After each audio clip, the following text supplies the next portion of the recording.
স্বাভাবিকভাবে মানুষ যখন যতটা উঁচু জায়গায় দাঁড়ায় চারদিকে বেশি দেখা যায়। কুমিল্লায় যখন সর্বপ্রথম সালাউদ্দিন হোটেলের পাশে কুমিল্লা মেডিকেল সেন্টারের পুরাতন ভবনটা, এইটা 6 তলা বিল্ডিং হয়েছিল, তখন আমরা ক্লাস 4-এ বা 5-এ পড়ি স্কুলে, ঠাকুরপাড়া রামকৃষ্ণ প্রাইমারি স্কুলে আমি পড়ি। আমার মনে আছে এই সময় এই 6 তলা বিল্ডিংটা হয়েছিল। আমরা প্রতিদিন স্কুলের এই বাচ্চারা আমরা বিকাল বেলা এই 6 তলা বিল্ডিংটার নিচে দাঁড়াইতাম আর দারোয়ানরে অনুরোধ করতাম, ভাই ভাই উপরে উঠুন, এই ছাদটা উঠুন। ছাদে উঠে একটা দৌড় দিয়া ছাদে উঠে সবটা কুমিল্লা দেখতাম। আবার নাইমা পরের দিন স্কুলে গল্প করতাম যে কালকে 6 তলা বিল্ডিং এর ছাদে উঠছি। মানে এটা মনে করতাম যে একটা আটলান্টিক আর কি হিমালয় বিজয় আর কি। তাইলে উঁচা জায়গার থেকে চারদিকে দেখা যায় বেশি। তো আল্লাহ তাআলা বললেন, বন্ধু আরশে আজিমে আপনাকে আনলাম, এবার আপনি চারদিকে তাকায়া দেখেন আমার গোটা সৃষ্টি আপনি একসাথে দেখতে পাবেন। এর নিচেই আপনার চোখের সামনে গোটা সৃষ্টি আপনি চারদিকে দেখেন, আমার সমস্ত মাখলুকাত। আর এবার দেখে আপনি শুধু এবার এটা বুঝে নেন যে আল্লাহ বলে দিলেন, বন্ধু এই গোটা সৃষ্টি জগৎটা সবটার রব আমি আল্লাহ, সবটার রহমত আপনি মুহাম্মদুর রাসূলুল্লাহ। আমি রব্বুল আলামিন, আপনি রাহমাতুল লিল আলামিন। আমি যেটুকুর রব, আপনি ওইটুকুর রহমত। আমি রব যদ্দুর, আপনি রহমত তদ্দুর। অতএব আপনার ব্যক্তি, আপনার প্রচার, আপনার প্রসার, আপনার শ্রেষ্ঠত্ব মক্কায় সীমাবদ্ধ না, এই কুরাইশের বংশে সীমাবদ্ধ না। ওরা আন্দাজি করতে পারে নাই আপনার মর্যাদা কোথায় আর ওরা কি বলে। আমি রব্বুল আলামিন, আপনি রাহমাতুল লিল আলামিন। প্রিয় বন্ধু আমার, বাপ আমার, ভাই আমার, সময় তো কম, এখান থেকে আমি এই একটা কথাই শুধু বলতে চাই। 1 নম্বরে সেটা হলো এত বড় শ্রেষ্ঠতম রাসূল, এত বড় মর্যাদাপূর্ণ রাসূল যাদেরকে আল্লাহ দিলেন, যে উম্মত এত বড় দামি নবীকে নিজের নবী হিসাবে পেল, নিজের রাসূল হিসাবে পেল, সেই উম্মত প্রতিনিয়ত জীবন চলার পথে প্রতিনিয়ত আল্লাহর নবী সাল্লাল্লাহু আলাইহি সাল্লামের শ্রেষ্ঠত্ব জানবার পরেও সকল গুণে সর্বগুণে গুণান্বিত তিনি। রূপে, গুণে, চেহারায়, সৌন্দর্যে, চলনে, বলনে, আচরণে, উচ্চারণে, লেবাসে, পোশাকে, হাসিতে, কান্নায়, হাঁটায়, চলায়, কথায়, বার্তায়, হর জবান আর হর লম্হা, প্রতি মুহূর্ত তিনি সর্বশ্রেষ্ঠ, সবচেয়ে সুন্দর। 1450 বছর ধরে এই পৃথিবীর আপনজন, দুশ্মন, ইমানদাররাও এই নবীর জীবনী পরীক্ষা করেছে। কোটি কোটি কাফের বেঈমানও এই রাসূলের জিন্দেগি পরীক্ষা করেছে। ইমানদারের কাছেও তিনি সর্বশ্রেষ্ঠ, বেঈমানের কাছেও তিনি সর্বশ্রেষ্ঠ। উনি সবার কাছে শ্রেষ্ঠ, সবার কাছে শ্রেষ্ঠ। আজকে পর্যন্ত 1450 বছরের ইতিহাসে পৃথিবীর কেউ প্রমাণ করতে পারে নাই মুহাম্মদ আরবির চাইতে সম্মানিত কোন একটি গুণে অন্য কোন মহামানব পৃথিবীতে এই গুণে উনার চাইতে শ্রেষ্ঠ একটা গুণ এরকম রাসূল আরবির মোকাবেলায় নাই পৃথিবীর।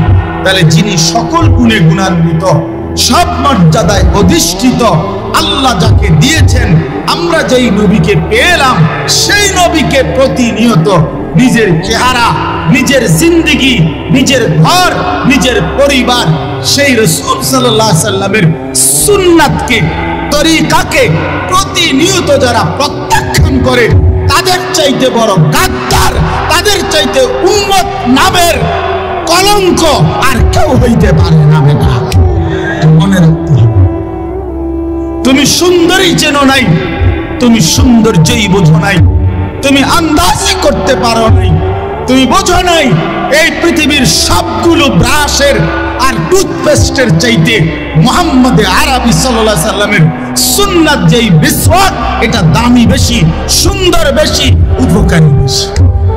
এই পৃথিবীর সব ডাইনিং টেবিলের মোকাবেলায়, এই পৃথিবীর সমস্ত ডাইনিং টেবিলের খাওয়ার নতুন স্টাইলের এই মোকাবেলায় মুহাম্মদ আরবির দস্তরখান বিছানো খানার আইটেম পৃথিবীর সবচেয়ে সুন্দর।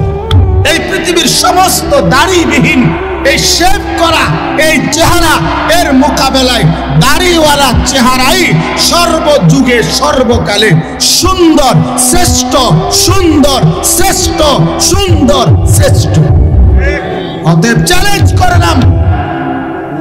করলাম কোন মুসলমানের বাচ্চা যদি ইনশাআল্লাহ প্রমাণ করো দাড়িবিহীন এই শেভ করা চেহারা দাড়িওয়ালার চাইতে বেশি সুন্দর, কোন যুক্তিতে, কোন পয়েন্টে, কোন গবেষণায়, কোন কিছুতে, কোন ব্যক্তির দৃষ্টিতে, পৃথিবীর কোন দার্শনিক, পণ্ডিত, গবেষক, চাই সে কাফের হোক, চাই সে বেঈমান হোক, চাই সে মুরতাদ হোক, এমন কোন মুরতাদেও নাই পৃথিবীতে যে প্রমাণ করতে পারবে দাড়িবিহীন চেহারা দাড়িওয়ালার চাইতে সুন্দর বেশি।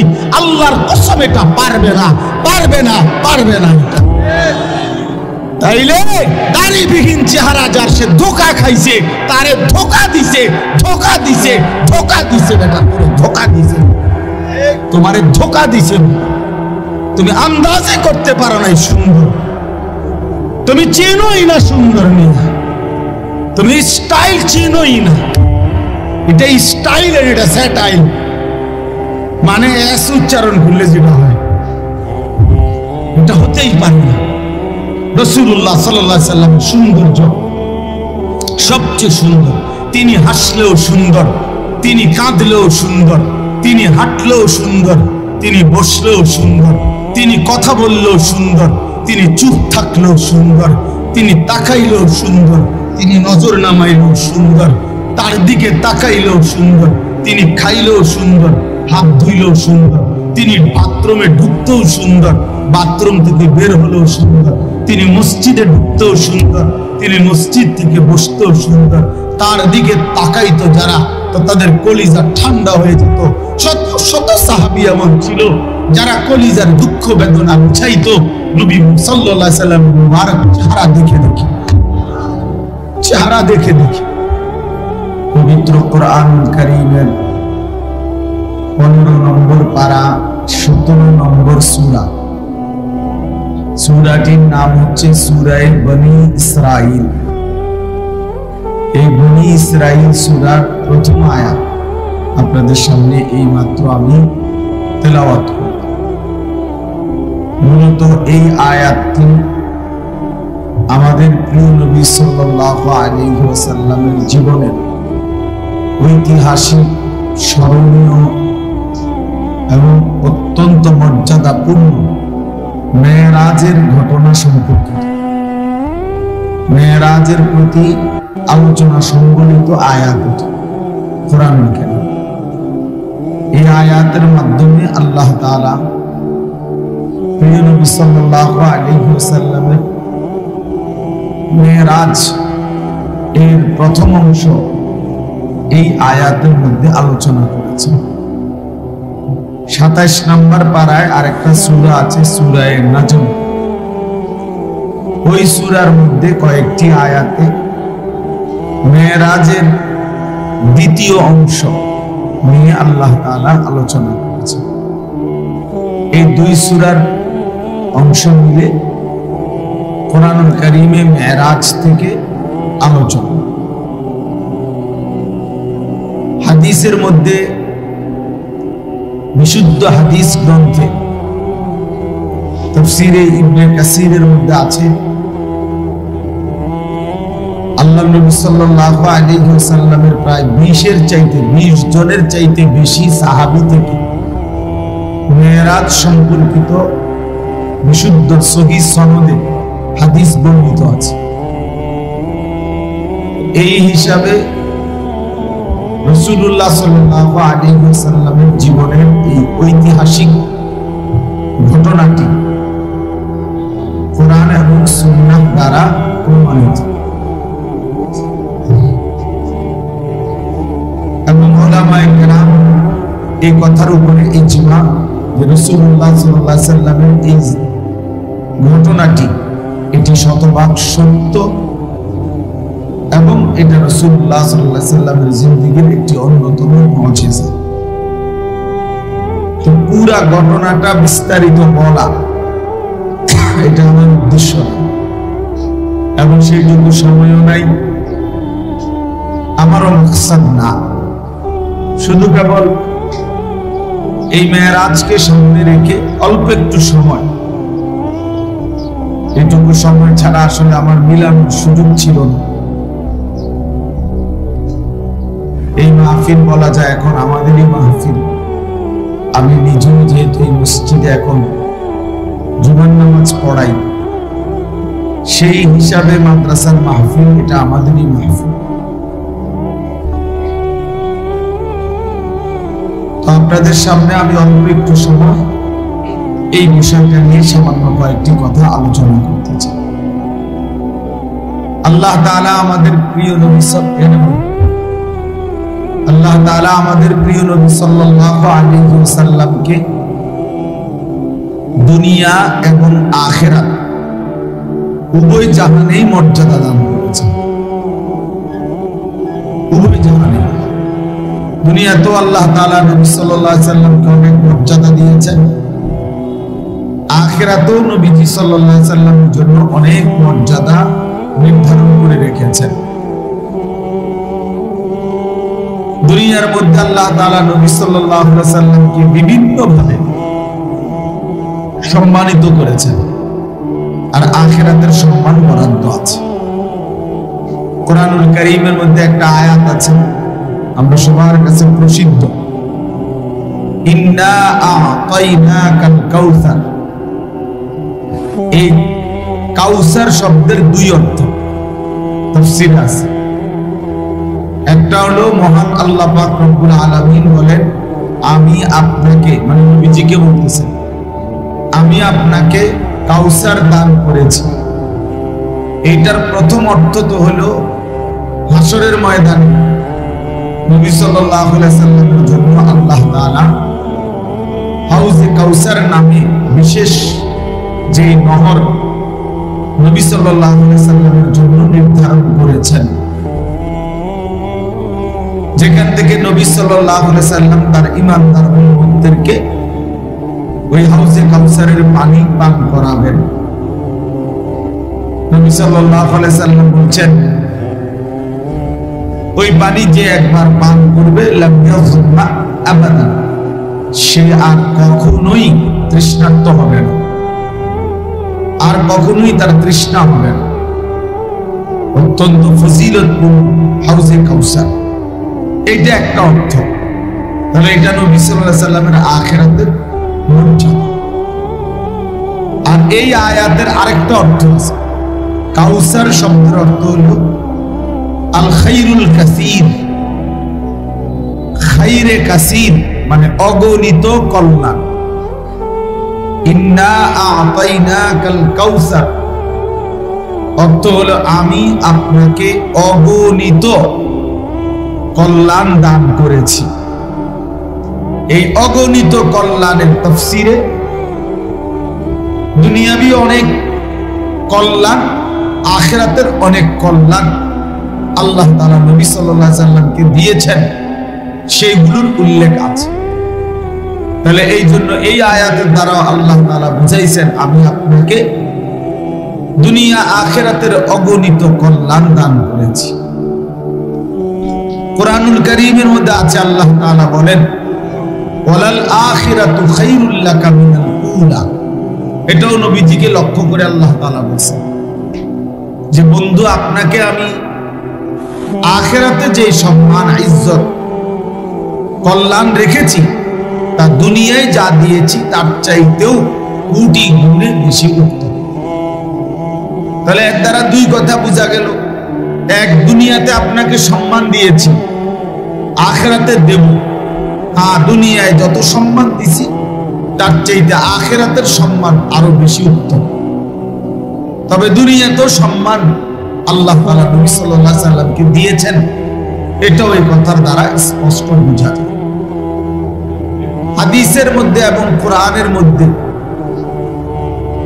আল্লাহ নবী সাল্লাল্লাহু আলাইহি সাল্লাম নবীজি নিজেই নিজের এবং উম্মতের অনেক বৈশিষ্ট্য দুনিয়াবি আল্লাহ তাআলা ওনাকে নবীজির ভালোবাসায় আমাদের জন্য অনেক কল্যাণ দান করেছেন, এটার বর্ণনা নবী সাল্লাল্লাহু আলাইহি সাল্লাম উল্লেখ করছে। যেমন উল্লেখ করে ছোট্ট দুই তিনটা বলি। এক নাম্বার, যেমন পূর্ববর্তী সমস্ত ঈমানদার উম্মত অন্য নবীদের আমলে যারা ঈমানদার ছিল তাদের জন্য ইবাদতের জন্য, পূর্ববর্তী ইবাদতের জন্য, আল্লাহর ইবাদত করতে হলে নিয়ম ছিল নির্ধারিত ঘর, ইবাদতের ঘর, অর্থাৎ এরকম মসজিদ, নির্ধারিত ইবাদতের ঘর বানাইতেই হতো। নির্ধারিত ঘর ছাড়া যত্রতত্র আল্লাহর ইবাদত মানে সিজদা করার অনুমতি ছিল না। কিন্তু আল্লাহ তাআলা আমাদের নবী সাল্লাল্লাহু আলাইহি সাল্লামকে এসে বললেন, আপনার মহব্বতে আমি আপনার জন্য এবং ঈমানদার উম্মতের জন্য আপনার এই গোটা পৃথিবীর সবটা জমিন সিজদার জায়গা বানিয়ে দিলাম। ওয়াজুইলাত লিয়াল আরদু মাসজিদাও ওয়া তাহুরা, গোটা পৃথিবীর সবটা জমিন সিজদার জন্য অনুমতি দিলাম এবং গোটা পৃথিবীর সবটা মাটি পানির অবর্তমানে পবিত্রতা অর্জনের জন্য তায়াম্মুমের অনুমতি দিলাম। তাহলে এইটা আমি আল্লাহ তাআলা আপনার জন্য দিলাম, আপনার উম্মতের জন্যই দিলাম। পূর্ববর্তী উম্মতের জন্য যুদ্ধে কাফেরদের সাথে যুদ্ধ করার পরে যুদ্ধলব্ধ যে সম্পদ পাওয়া যাইত এটারে গনিমত বলে। এই শব্দ আপনারা অনেকে শুনছেন। এই যুদ্ধলব্ধ সম্পদ গনিমত পূর্ববর্তী নবীর উম্মতদের জন্য ব্যবহার করা, ভক্ষণ করা অনুমতি ছিল না। নির্ধারিত জায়গায় রেখে আসতে হইতো, রাখতে হইতো একসাথে স্তূপ করে, আসমানি আগুন এসে সেটা নিভায় জ্বালায় দিত। অর্থাৎ ঈমানদারদের জন্য ব্যবহারের অনুমতি ছিল না। আল্লাহ তাআলা আমাদের প্রিয় নবী সাল্লাল্লাহু আলাইহি সাল্লামকে বললেন, বন্ধু, আপনার মহব্বতে, আপনার সম্মানার্থে আমি আপনার উম্মতের জন্য এই যুদ্ধলব্ধ গনিমতের মাল ব্যবহার করা, ভক্ষণ করা 100% শতভাগ হালাল করে দিল। পূর্ববর্তী নবীর ঈমানদার উম্মতরা কোরবানি করলে একেবারে আদম আলাইহিস সালাম থেকে নিয়ে সর্বযুগ কোরবানির যেটা প্রাণী বা কোরবানি করত যেটা, সেটা ব্যবহার করার, ভক্ষণ করার অনুমতি ছিল না। নির্ধারিত জায়গায় রেখে আসতে হইতো আর আসমানি আগুন এসে ওই কোরবানিটাকে জ্বালায় দিত। কোরআন শরীফে এই কথা আছে, বিকুরবানিন তাকুলুহুন নার, কোরবানিটাকে আগুন খেয়ে ফেলতো, মানে জ্বালায় দিত। এই ছিল আগের বিধান। আমাদের বেলায় এসে আল্লাহ তাআলা নবী সাল্লাল্লাহু আলাইহি সাল্লামকে বললেন, বন্ধু, আপনার মহব্বতে, আপনার সম্মানার্থে আমি আল্লাহ অনুমতি দিলাম কোরবানির পরে আপনার ঈমানদার উম্মতের জন্য এই প্রাণীর গোশত খাওয়া আমি আল্লাহ তাআলা শতভাগ হালাল করে দিলাম। ফাকুলু মিনহা ওয়া আত'ইমুল বাঈসাল ফাকির। কোরআন শরীফে আল্লাহ বলেন, কোরবানির প্রাণীর গোশত তোমরাও খাও এবং তোমাদের অভাবী, দুস্থ, ফকির, মিসকিন, অসহায়দেরকেও খাওয়াও। তাহলে এই আমাদের জন্য। মুসা আলাইহিস সালামের উম্মতের জন্য শরীয়তের বিধান ছিল, আল্লাহর বিধান। কোন কাপড়ে, নিজের পরিধানের কাপড়ে যদি নাপাক লাগতো, বীর্য, পায়খানা বা এই জাতীয় নাপাক, তো ওই যেটুকুর মধ্যে লাগছে কাপড়ের ওইটুকু অংশ, কাপড়ের ওইটা কাইটা ফেলতে হতো, কাটলে এরপরে ধুইয়া পবিত্র করবে। আগে ওই কদ্দুর জায়গা কাইটা ফেলে দিতে হবে, কাপড়টা গোল করে কাইটা ফেলতে, এটাই বিধান ছিল। এখন যদি কারো এরকম 6 মাস পাঞ্জাবি কাটা শুরু হয় বা শার্ট কাটা শুরু হয়, মাস 6 পরে তালি দিতে দিতে পাঞ্জাবি কোনটা শার্ট কোনটা তালি কোনটা তো আর কিছু খুঁজে পাওয়া যাবে না। মহান আল্লাহ পাক রব্বুল আলামিন বললেন, বন্ধু আপনার সম্মানে আপনার ভালোবাসায় আমি আল্লাহ তাআলা আপনার এবং আপনার উম্মতের জন্য ওই নাপাক লাগলে শুধু ওই কাপড়টাই 3 বার বিসমিল্লাহর সাথে পবিত্র করে ধুয়ে নিলে শতভাগ পবিত্র হবে, এটা ঘোষণা করবে। কাটতে হবে না, তালিও দিতে হবে। এই যে তোমার অনেক বলা যাবে। অর্থাৎ আল্লাহ তাআলা নবী সাল্লাল্লাহু আলাইহি সাল্লামের মাধ্যমে কোরআন শরীফে আছে, ওয়ায়াদাউ আনহুম ইসরাহুম ওয়াল আগলাল আল্লাতী কানাত আলাইহিম। আল্লাহ তাআলা বলেন, আমার বন্ধুর মাধ্যমে, আমার নবীর মাধ্যমে আমি আল্লাহ তাআলা মানুষের উপরে বিধানের যেই বোঝা ভারী ছিল, শরীয়তের হুকুম আহকামের পূর্বে এমন অনেক ভারী বোঝা, অনেক কঠিন মাসআলা, অনেক কঠিন হুকুম আমি আল্লাহ আমার এই বন্ধুর মাধ্যমে সহজ করে দিয়েছি। পূর্বের হুকুম দূর করে দিয়েছি, তোমাদের জন্য আসান করে দিয়েছি। কোরআনুল কারীমের মধ্যে আছে, আল্লাহ তাআলা বলেন, ইউরিদুল্লাহু বিকুমুল ইউসরা ওয়ালা ইউরিদু বিকুমুল উসরা। আল্লাহ তাআলা বলেন, আমি আল্লাহ তোমাদের জন্য সব বিষয়ে সহজটাই চাই, কখনোই তোমাদের উপরে কঠিন করতে চাই না, কঠিন করতে চাই না। তাইলে আল্লাহ তাআলা আমাদের নবী সাল্লাল্লাহু আলাইহি সাল্লামকে অনেক মর্যাদাবান, অনেক সম্মান, অনেক কদর করছেন, অনেকভাবে মূল্যায়ন করেছেন। 40 বছর বয়সে আল্লাহ নবী সাল্লাল্লাহু আলাইহি ওয়াসাল্লাম যখন কালেমার দাওয়াত শুরু করছেন, তো মক্কার কাফের কুরাইশরা সেদিন থেকেই নবীজির বিরোধিতা করছে, প্রতিনিয়ত বিরোধিতা করত, সর্বরকমের শারীরিক মানসিক হার কিসমে বিরোধিতা করত। ওই ভাই কিছুক্ষণ বসে শুনলে তো কেমন হয় বুঝতো, আবার যাইয়ের গা, কাজ থাকতেই পারে, আপনারও কাজ আছে আমরারও কাজ আছে, কাজে যে কদ্দুর শুনলেন, বসে শুনলেন, নওজোয়ান ভালো হইল। হাতের মোবাইল না টিপলেই ভালো, হাতের মোবাইল এটাতে সাংঘাতিক অ্যালার্জি থাকে, কিন্তু আপনি সাধারণ কোন চর্ম বিশেষজ্ঞ দেখাইলে কাজ হয় না, ভালো দেখাইতে হয়। পুরান প্রফেসর দেখানো উচিত, যিনি আজকে মনে করেন 30-40 বছরের চর্ম বিশেষজ্ঞ ডাক্তার, এরকম কোন ভালো ডাক্তার দেখাইলে মোবাইলের এই চর্মরোগ হয়তো কিছুটা কমতে পারে, পুরা যাবে না, বাকি কমে যাবে। ভালো ডাক্তার দেখাবার পরামর্শ দিলাম। তো এই জন্য বললাম যে আল্লাহ নবী সাল্লাল্লাহু আলাইহি ওয়াসাল্লাম ধারাবাহিক দ্বীনের দাওয়াত দিচ্ছিলেন। একটানা 10 বছর মক্কায় 50 বছর পর্যন্ত লাগাতার দ্বীনের দাওয়াত দেওয়ার পরে প্রতিনিয়ত জুলুম, অত্যাচার, নির্যাতন, বিরোধিতা ছিল, কিন্তু আল্লাহ তাআলার হুকুম ছিল, ফাস্তাকিম কামা উমিরতা। বন্ধু, আমি আল্লাহ যে আদেশ করেছি আপনি সেই আদেশ থেকে এক চুলও নড়বেন না। ফাস্তাকিম, আপনি মজবুতের সাথে অটল থাকবেন, অবিচল থাকবেন, সুখে কিংবা দুঃখে, গ্রহণ করুক, বর্জন করুক, আদর করুক, ঘৃণা করুক, জুলুম করুক, নির্যাতন করুক, ভালোবাসুক কিংবা বদনাম করুক, আপনি আপনার জিম্মাদারি, কালেমার দাওয়াত, ইমানের প্রচার, ইসলামের জিম্মাদারি থেকে এক চুলও নড়বেন না। নড়বেন।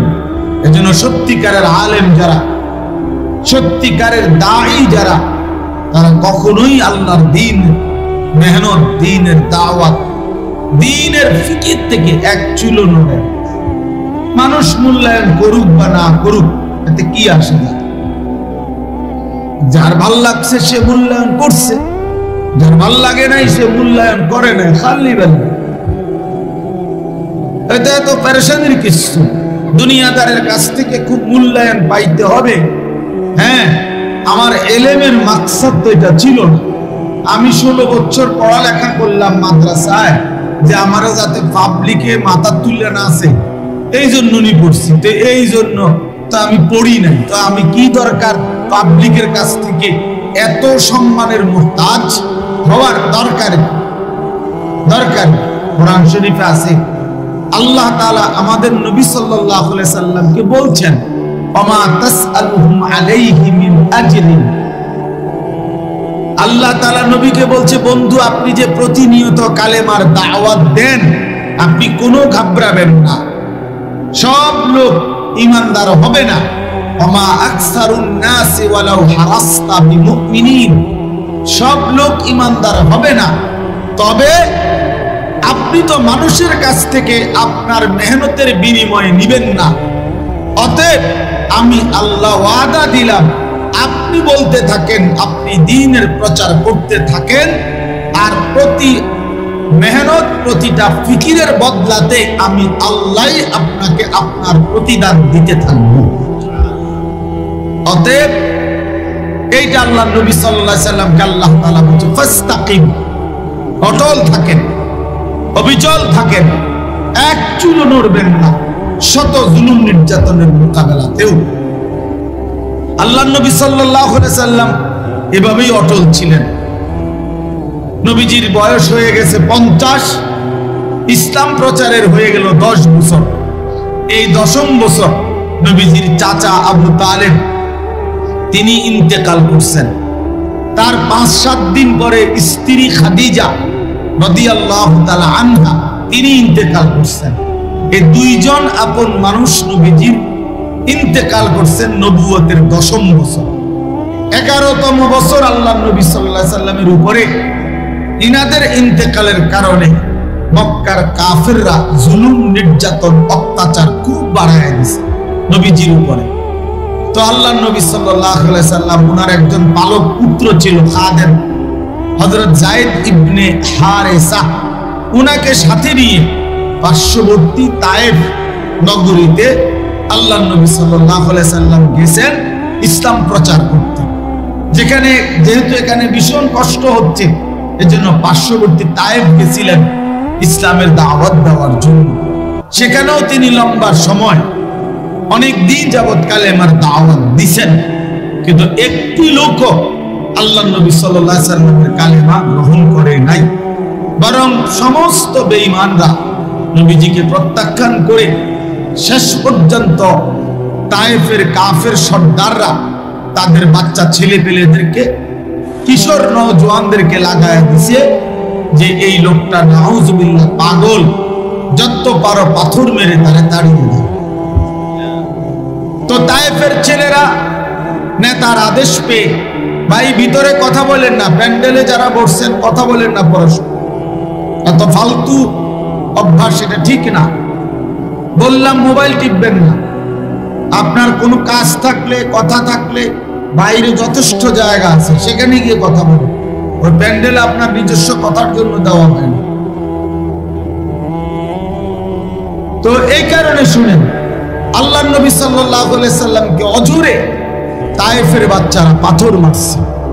পাথর মারার পরে নবী সাল্লাল্লাহু আলাইহি সাল্লামের সারা দেহ রক্তাক্ত হয়ে গেছে। এই পরিমাণ রক্ত ঝরছে, হযরত যায়েদ বলেন আল্লাহ নবী সাল্লাল্লাহু আলাইহি সাল্লামের জুতা মুবারক তার পায়ের সাথে এইভাবে জমা বাইধা গেছে, আমি যায়েদ নবীজির জুতা মুবারক খুলতে পারতেছিলাম না। সারা দেহের মধ্যে রক্তাক্ত হয়েছে। হযরত যায়েদ বলেন, আমি নবীজির পবিত্র দেহের রক্ত আমার গায়ে মাখতেছিলাম, এভাবে রক্ত ঝরছে। আল্লাহ নবী সাল্লাল্লাহু আলাইহি সাল্লাম এই রক্তাক্ত দেহ নিয়ে তায়েফ থেকে মক্কায় ফিরে আসছে। মক্কায় যখন ফিরে আসছেন 11তম বছর শেষের পথে, নবীজির 51তম বছরের শেষ দিকে, এই তায়েফ থেকে ফিরে আসার পরে তায়েফ মক্কার কাফেররা, কুরাইশরা এবার নবীজির বিদ্রুপ, ব্যঙ্গ, ঠাট্টা, তিরস্কার, ভৎসনা আগের চাইতে বেশি, অনেক বেশি করছে। তারা এখন বলতে লাগছে, মুহাম্মদ গত 10টা বছর 11টা বছর তুমি মক্কার জমিনেও দ্বীনের তোমার কালেমার প্রচার করলা, উল্লেখযোগ্য কেউ তেমন বেশি লোক ঈমান আনেও নাই, বরং তোমার বিরোধিতাকারী বেশি। তুমি বহুভাবে এখানেও নির্যাতিত হইলা, এখন তায়েফে গেলা, সেখানেও তো তোমার কালেমা কেউই গ্রহণ করে নাই, তোমারে দূর দূর করে তাড়ায় দিছে, এমনকি বাচ্চারা পর্যন্ত তোমারে পাথর মারছে। বাচ্চারা যারে মারে আর কি। তাহলে অতএব বুঝা গেল মুহাম্মদ, তুমি যে বলো তোমার সাথে আল্লাহ আছে, এটা ভুল। আসলে তোমার আল্লাহ যদি থাকতো তো তোমারে ইজ্জত দিল কই, সম্মান দিল কই, মর্যাদা দিল কই, ভালোবাসলো কই? এইভাবে আজকে 11টি বছর তুমি বারবারই নির্যাতনের শিকার হচ্ছ। তাহলে বুঝাই গেল তোমার আল্লাহ তোমারে কই দিল ইজ্জত? তোমারে বাচ্চারাও পাথর মারে, তো তোমার এর চাইতে বড় বেইজ্জতি আর কি হইতে পারে? বাচ্চারা যারে নিয়ে ঠাট্টা মস্কারি করে, এর চাইতে বড় অপমান আর কি হতে পারে? আল্লাহ নবী সাল্লাল্লাহু আলাইহি সাল্লাম একে তো শারীরিকভাবে রক্ত মাখা শরীর নিয়ে আসলেন, এবার বেঈমানদের এই তিরস্কারে ঠাট্টায় দিলটাও ভাঙে গেছে, মনটাও ভাঙছে। বলে কি বেঈমান, তারা কি বলছেন? এই তখন আল্লাহ পাক রব্বুল আলামিন নবী সাল্লাল্লাহু আলাইহি ওয়াসাল্লামের সারা জিন্দেগীর এক শ্রেষ্ঠতম সম্মান, নবীজির জীবনের এক শ্রেষ্ঠতম ইজ্জত, নবীজির শ্রেষ্ঠতম মর্যাদা আল্লাহ তাআলা দান করার জন্য আল্লাহ তাআলা জিবরাইলকে পাঠাইলেন। জিবরাইল, আমার জান্নাতি বুরাক নিয়ে যাও আমার বন্ধুর কাছে। আমার বন্ধুর উপরে জুলুমেরও চূড়ান্ত হয়েছে, অপমানও চূড়ান্ত হয়েছে। আমার বন্ধুর প্রতি ফুটা রক্ত আমি দেখছি, আমার বন্ধুর প্রতি ফুটা চোখের পানি ঝরছে, আমি তাও দেখছি। তায়েফের রক্ত দেখেছি, মক্কার জুলুমও দেখেছি। আর এই বেঈমানরা বলতেছে আমি নাকি আমার বন্ধুকে ইজ্জত দেই নাই, সম্মান দেই না। যাও জিবরাইল দোস্তকে আমার আরশে আজিমের মেহমানখানায় নিয়ে আসো। আজকে আমি পৃথিবীকে দেখাবো, জগৎবাসী শুনবে, দেখবে আমার বন্ধুর ইজ্জত কি পরিমাণ হতে পারে। সম্মান কাকে বলে, ইজ্জত কাকে বলে, মর্যাদা কাকে বলে আমার দোস্তের, আমি এটা দেখাবো। যাও নিয়ে আসো জিবরাইল, যাও জিবরাইল জমিন থেকে আমার বন্ধুকে 7 আসমান ভেদ করে আমার আরশে আজিমে পৌঁছিয়ে দাও। তায়েফের রক্ত আমি মাওলা নিজে মুছে দেব, চোখের প্রতি ফোঁটা পানি আমি আদর করে মুছে দেব। তো আল্লাহ তাআলার হুকুমে হযরতে জিবরাইল আলাইহিস সালাম এই মিনাল মসজিদিল হারাম ইলাল মসজিদিল আকসা, প্রথমত বুরাক থেকে চড়িয়ে মসজিদে হারাম, মক্কার কাবা ঘরের চারদিকে যে মসজিদ গোলাকার, এটাকেই মসজিদে হারাম বলে।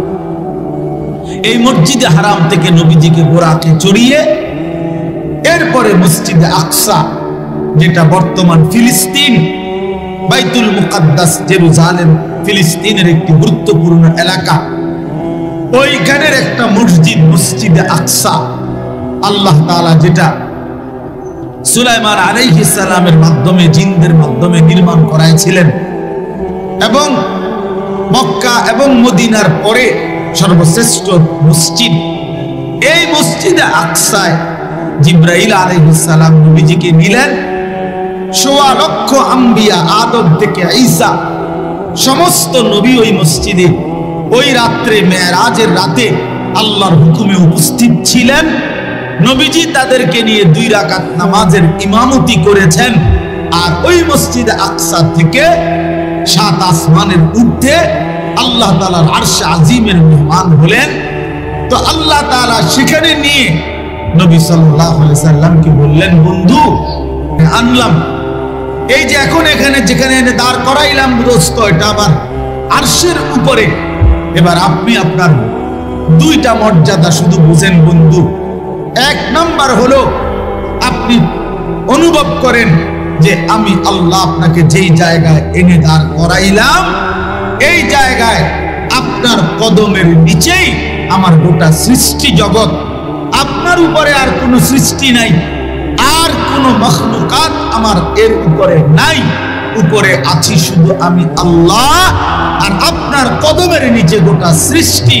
অতএব আপনার মর্যাদা কিয়ামত পর্যন্ত পৃথিবীবাসী শুনে নিবে, জেনে নিবে, বুঝে নিবে যে আমি আল্লাহর পরে গোটা সৃষ্টির উপরে আপনি মর্যাদা। বাদাস খুদা বুজুর্গ তুই কিসায়ে মুখতাসার। আল্লাহর পরে সমস্ত সৃষ্টির উপরে আপনার মর্যাদা, এটাই চূড়ান্ত কথা, এটাই সব কথার সারাংশ, এটাই খোলাসা, এটাই খোলাসা। আমি আপনাকে এই মর্যাদা দিলাম।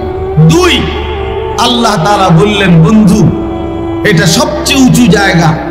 এবার আপনি চারদিকে তাকান। স্বাভাবিকভাবে মানুষ যখন যতটা উঁচু জায়গায় দাঁড়ায় চারদিকে বেশি দেখা যায়। কুমিল্লায় যখন সর্বপ্রথম সালাউদ্দিন হোটেলের পাশে কুমিল্লা মেডিকেল সেন্টারের পুরাতন ভবনটা, এইটা 6 তলা বিল্ডিং হয়েছিল। তখন আমরা ক্লাস 4-এ বা 5-এ পড়ি স্কুলে, ঠাকুরপাড়া রামকৃষ্ণ প্রাইমারি স্কুলে আমি পড়ি। আমার মনে আছে এই সময় এই 6 তলা বিল্ডিংটা হয়েছিল। আমরা প্রতিদিন স্কুলের এই বাচ্চারা আমরা বিকাল বেলা এই 6 তলা বিল্ডিংটার নিচে দাঁড়াইতাম, আর দারোয়ানরে অনুরোধ করতাম, আরে ভাই ভাই উপরে উঠুন, এই ছাদটা উঠুন। ছাদে উঠে একটা দৌড় দিয়া ছাদে উঠে সবটা কুমিল্লা দেখতাম। আবার নাইমা পরের দিন স্কুলে গল্প করতাম যে কালকে 6 তলা বিল্ডিং এর ছাদে উঠছি। মানে এটা মনে করতাম যে একটা আটলান্টিক আরে কি হিমালয় বিজয় আর কি। তাইলে উঁচা জায়গা থেকে চারদিকে দেখা যায় বেশি। তো আল্লাহ তাআলা বললেন বন্ধু আরশ আজিমে আপনাকে আনলাম, এবার আপনি চারদিকে তাকায়া দেখেন আমার গোটা সৃষ্টি আপনি একসাথে দেখতে পাবেন। এর নিচেই আপনার চোখের সামনে গোটা সৃষ্টি আপনি চারদিকে দেখেন আমার সমস্ত মাখলুকাত। আর এবার দেখে আপনি শুধু এবার এটা বুঝে নেন যে আল্লাহ বলে দিলেন বন্ধু এই গোটা সৃষ্টি জগৎটা সবটার রব আমি আল্লাহ, সবটার রহমত আপনি মুহাম্মদ রাসূলুল্লাহ। আমি রব্বুল আলামিন, আপনি রাহমাতুল লিল আলামিন। আমি যেটুকুর রব আপনি ওইটুকুর রহমত। আমি রব যদ্দুর, আপনি রহমত তদ্দুর। অতএব আপনার ব্যক্তি, আপনার প্রচার, আপনার প্রসার, আপনার শ্রেষ্ঠত্ব মক্কায় সীমাবদ্ধ না, এই কুরাইশের বংশে সীমাবদ্ধ না। ওরা আন্দাজি করতে পারে নাই আপনার মর্যাদা কোথায় আর ওরা কি বলে। আমি রব্বুল আলামিন, আপনি রাহমাতুল লিল আলামিন। প্রিয় বন্ধু আমার, বাপ আমার, ভাই আমার, সময় তো কম। এখান থেকে আমি এই একটা কথাই শুধু বলতে চাই এক নম্বরে, সেটা হলো এত বড় শ্রেষ্ঠতম রাসূল, এত বড় মর্যাদাপূর্ণ রাসূল যাদেরকে আল্লাহ দিলেন, যে উম্মত এত বড় দামি নবীকে নিজের নবী হিসাবে পেল, নিজের রাসূল হিসাবে পেল, সেই উম্মত প্রতিনিয়ত জীবন চলার পথে প্রতিনিয়ত আল্লাহর নবী সাল্লাল্লাহু আলাইহি সাল্লামের শ্রেষ্ঠত্ব জানবার পরেও সকল গুণে সর্বগুণে গুণান্বিত তিনি। রূপে, গুণে, চেহারায়, সৌন্দর্যে, চলনে, বলনে, আচরণে, উচ্চারণে, লেবাসে, পোশাকে, হাসিতে, কান্নায়, হাঁটায়, চলায়, কথায়, বার্তায়, হর জবান আর হর লম্হা, প্রতি মুহূর্ত তিনি সর্বশ্রেষ্ঠ, সবচেয়ে সুন্দর। 1450 বছর ধরে এই পৃথিবীর আপনজন দুশ্মন ইমানদাররাও এই নবীর জীবনী পরীক্ষা করেছে। কোটি কোটি কাফের বেঈমানও এই রাসূলের জিন্দেগি পরীক্ষা করেছে। ইমানদারের কাছেও তিনি সর্বশ্রেষ্ঠ, বেঈমানের কাছেও তিনি সর্বশ্রেষ্ঠ। উনি সবার কাছে শ্রেষ্ঠ, সবার কাছে শ্রেষ্ঠ। আজকের পর্যন্ত 1450 বছরের ইতিহাসে পৃথিবীর কেউ প্রমাণ করতে পারে নাই মুহাম্মদ আরবির চাইতে সম্মানিত কোন একটি গুণে অন্য কোন মহামানব পৃথিবীতে এই গুণে উনার চাইতে শ্রেষ্ঠ একটা গুণ এরকম রাসূল আরবির মোকাবেলায় নাই পৃথিবীর। তাহলে যিনি সকল গুণে গুণান্বিত, সব মর্যাদায় অধিষ্ঠিত, আল্লাহ যাকে দিয়েছেন, আমরা যেই নবীকে পেলাম সেই নবীকে প্রতিনিয়ত নিজের চেহারা, নিজের জিন্দেগি, নিজের ঘর, নিজের পরিবার সেই রাসূল সাল্লাল্লাহু আলাইহি সাল্লামের সুন্নাতকে, তরিকাকে প্রতিনিয়ত যারা প্রত্যাখ্যান করে তাদের চাইতে বড় গাদ্দার, তাদের চাইতে উম্মত নামের কলঙ্ক আর কেউ হইতে পারে না। বেটা মনে রাখতে হবে, তুমি সুন্দরী চেনো নাই, তুমি সৌন্দর্যই বোঝো নাই, তুমি আন্দাজই করতে পারো নাই, তুমি বোঝো নাই এই পৃথিবীর সবগুলো ব্রাশের আর টুথপেস্টের চাইতে মুহাম্মদ আরবি সাল্লাল্লাহু আলাইহি সাল্লামের সুন্নাত যেই মিসওয়াক, এটা দামি বেশি, সুন্দর বেশি, উপকারী বেশি। এই পৃথিবীর সব ডাইনিং টেবিলের মোকাবেলায়, এই পৃথিবীর সমস্ত ডাইনিং টেবিলের খাওয়ার নতুন স্টাইলের এই মোকাবেলায় মুহাম্মদ আরবির দস্তরখান বিছানো খানার আইটেম পৃথিবীর সবচেয়ে সুন্দর। এই পৃথিবীর সমস্ত দাড়িবিহীন, এই শেভ করা এই চেহারা এর মোকাবেলায় দাড়িওয়ালা চেহারাই সর্বযুগে সর্বকালে সুন্দর, শ্রেষ্ঠ, সুন্দর, শ্রেষ্ঠ, সুন্দর, শ্রেষ্ঠ। অতএব চ্যালেঞ্জ করলাম কোন মুসলমানের বাচ্চা যদি ইনশাআল্লাহ প্রমাণ করো দাড়িবিহীন এই শেভ করা চেহারা দাড়িওয়ালার চাইতে বেশি সুন্দর, কোন যুক্তিতে, কোন পয়েন্টে, কোন গবেষণায়, কোন কিছুতে, কোন ব্যক্তির দৃষ্টিতে পৃথিবীর কোন দার্শনিক, পণ্ডিত, গবেষক, চাই সে কাফের হোক, চাই সে বেঈমান হোক, চাই সে মুরতাদ হোক, এমন কোন মুরতাদেও নাই পৃথিবীতে যে প্রমাণ করতে পারবে দাড়িবিহীন চেহারা দাড়িওয়ালার চাইতে সুন্দর বেশি। আল্লাহর কসম এটা পারবে না, পারবে না, পারবে না। তাইলে দাড়িবিহীন চেহারা যার, সে ধোঁকা খাইছে, তারে ধোঁকা দিছে, ধোঁকা দিছে, ধোঁকা দিছে। বেটা তোরে ধোঁকা দিছে, তোমারে ধোঁকা দিছে। তুমি আন্দাজে করতে পারো নাই সুন্দর, তুমি চিনোই না সুন্দর মেয়ে, তুমি স্টাইল চিনোই না। এটা স্টাইল, এটা স্যাটাইল, মানে এস উচ্চারণ করলে যেটা হয় এটা হতেই পারে না। রাসূলুল্লাহ সাল্লাল্লাহু আলাইহি সাল্লাম সৌন্দর্য সবচেয়ে সুন্দর। তিনি হাসলেও সুন্দর, তিনি কাঁদলেও সুন্দর, তিনি হাঁটলেও সুন্দর, তিনি বসলেও সুন্দর, তিনি কথা বললেও সুন্দর, তিনি চুপ থাকলেও সুন্দর, তিনি তাকাইলেও সুন্দর, তিনি নজর নামাইলেও সুন্দর, তার দিকে তাকাইলেও সুন্দর, তিনি খাইলেও সুন্দর, হাত ধুইলেও সুন্দর, তিনি বাথরুমে ঢুকতেও সুন্দর, বাথরুম থেকে বের হলেও সুন্দর, তিনি মসজিদে ঢুকতেও সুন্দর, তিনি মসজিদ থেকে বসতেও সুন্দর। তার দিকে তাকাইতো যারা, তো তাদের কলিজা ঠান্ডা হয়ে যেত। শত শত সাহাবী এমন ছিল যারা কলিজার দুঃখ বেদনা বুঝাইতো নবী সাল্লাল্লাহু আলাইহি সাল্লাম মুবারক চেহারা দেখে দেখে, চেহারা দেখে দেখে, চেহারা দেখে দেখে। এই জন্য দোস্ত আমার, রাগ করেন না, রাগ করার কোনো সুযোগ নাই। ইনসাফ করেন, ইনসাফ করেন, এইটাই শেষ কথা। আল্লাহ নবী সাল্লাল্লাহু আলাইহি সাল্লামের মতো এত বড় শ্রেষ্ঠ নবী, দামি নবী, এত বড় মর্যাদাপূর্ণ নবী, এত বড় বৈশিষ্ট্য মণ্ডিত নবীকে পেয়ে তাকে প্রত্যাখ্যান করলেন কেন? কেন? ডাইনিং টেবিল ভুল হয় না, দস্তরখান মনে থাকে না, ব্রাশ ভুল হয় না, মেসওয়াক চিনিল না, কেন? শেভ করা চেহারা সুন্দর হলো, দাড়িওয়ালা চেহারা সুন্দর হলো না। হুজুর মনে হয়, দরবেশ মনে হয়, বুজুর্গ মনে হয়, হ্যাঁ, জঙ্গি জঙ্গি মনে হয়, এটা সেটা মনে হয়। কি মনে হইতো? আমার এক বড় বুজুর্গ বলছিল, এক যুবক বলছিল এক বুজুর্গের কাছে, হুজুর তসবিহ পড়ার জন্য তসবিহ নিছিলাম, এখন লোকে বলে আমারে দরবেশ দরবেশ লাগে, বুজুর্গ বুজুর্গ লাগে, লজ্জা লাগে।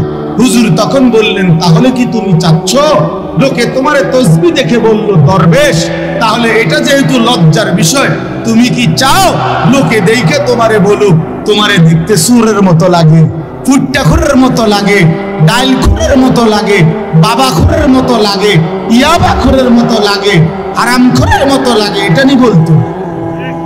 এটা তোমার অন্যায় করলো কি? আল্লাহ তাআলা আমাদের প্রত্যেককে রাসূলুল্লাহ সাল্লাল্লাহু আলাইহি ওয়াসাল্লামের সুন্নাত মেনে নবীজিকে কদর করার, মেরাজকে কদর করার তৌফিক দান করেন। আমিন। সুবহানাল্লাহ ওয়া বিহামদিহি। আতিনা ইন্নাহু হুয়াস সামিউল বাসীর।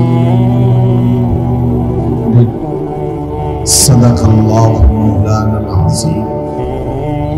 وقال نبينا صلى الله عليه وسلم ما رأيت مثل الجنة نام طالبها وما رأيت مثل النار نام هاربها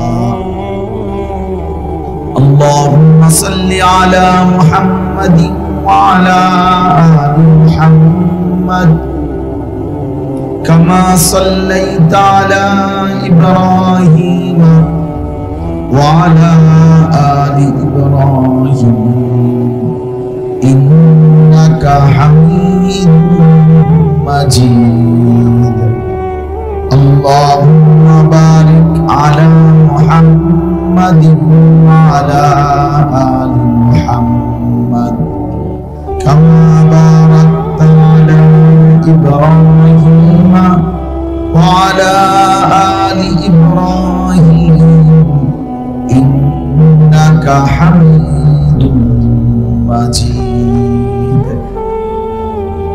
سبحانك لا علم لنا إلا ما علمتنا إنك أنت العليم الحكيم আলহামদুলিল্লাহ। আল্লাহ পাক রব্বুল ইজ্জত জুল জালাল ওয়াল ইকরামের ফজল করম, রব্বুল আলামিনের অপরিসীম ইহসান, মেহেরবানি, দয়া, আল্লাহ তাআলা আমাদেরকে আজ 27 জানুয়ারি 2025 কুমিল্লা সদর চম্পকনগর সাতরা আলহাজ আব্দুল ওয়াদুদ ওয়াকফ স্টেট এমদাদিয়া সুলতানুল উলুম মাদ্রাসায়ের উদ্যোগে আজকের এই বার্ষিক ওয়াজ মাহফিলে আল্লাহ তাআলাই আমাদেরকে আসবার, বসবার, আল্লাহর জন্যই জমা হওয়ার তৌফিক দান করেছেন। এই জন্য আমরা সকলেই বলি আলহামদুলিল্লাহ। মুআজ্জাজ মুহতারাম হাজিরিন,